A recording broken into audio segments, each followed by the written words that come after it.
But let me now use the last part of this session to look into nutrition. Actually, only 8% of people die caused by nutrition overweight. You thought it was much larger, right? African child overweight. This question was obviously very tricky. 25% of children who are overweight live in Africa. But in our brains, Africa is synonym to hunger. So we can't answer this question correctly, right?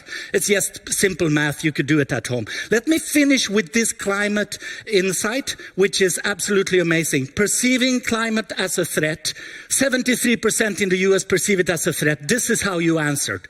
You put US because you know they deny the climate, but they are just slightly below the other rich countries, right? Finally, let's look at the carbon dioxide right now. That was a few of the questions were about the climate.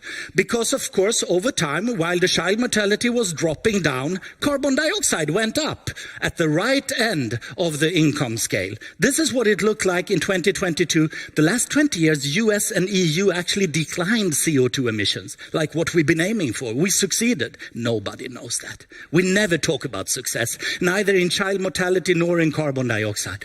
So if we split these countries as well into 10 deciles, you can see how the richest, of course, emit a lot more. I fly a lot of airplanes, super bad. So the difference within countries is the same when it comes to carbon dioxide, like with child mortality.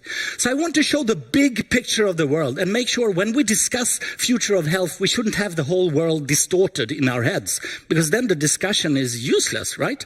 So it's better to check the data and make sure we know what it looks like. This is the emission. We can put them together, right? Here we have the need for sustainability. We need to be more sustainable. Actually, not them. Those at the poor end, they need more development. And we already know how to do that, right? But most people are in the middle. They have a little of both these problems. That's the big picture of the world today, which I want to make sure is updated in your minds. So when we move on in the afternoon, I'm going to revisit the other two themes of mental health questions, and then the last one about aging into the future with the demographic forecast, where you were super wrong as well. But I'm going to fix that. Thank you very much.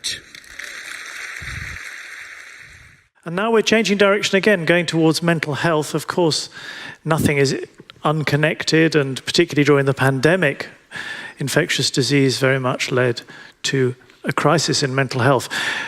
To start us off, Ola Rosling is going to join us again very briefly to review some questions on this topic. Ola.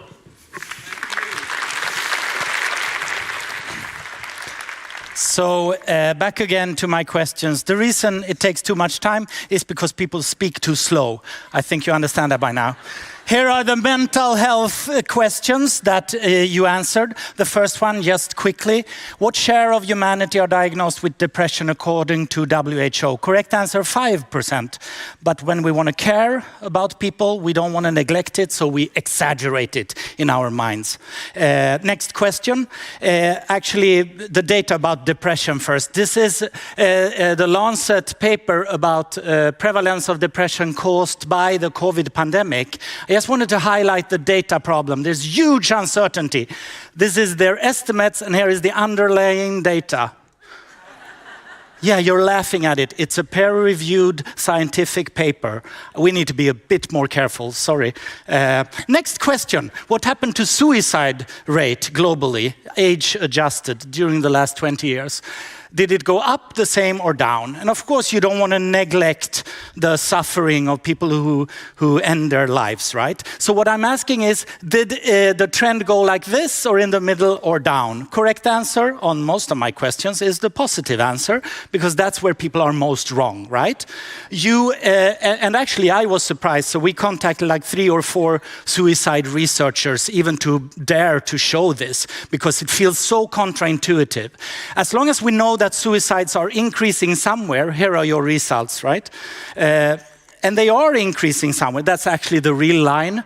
In the US, the line goes the other way. So maybe we're shaping our worldview based on the US media, right? And in US it was true, so we generalize it to the world.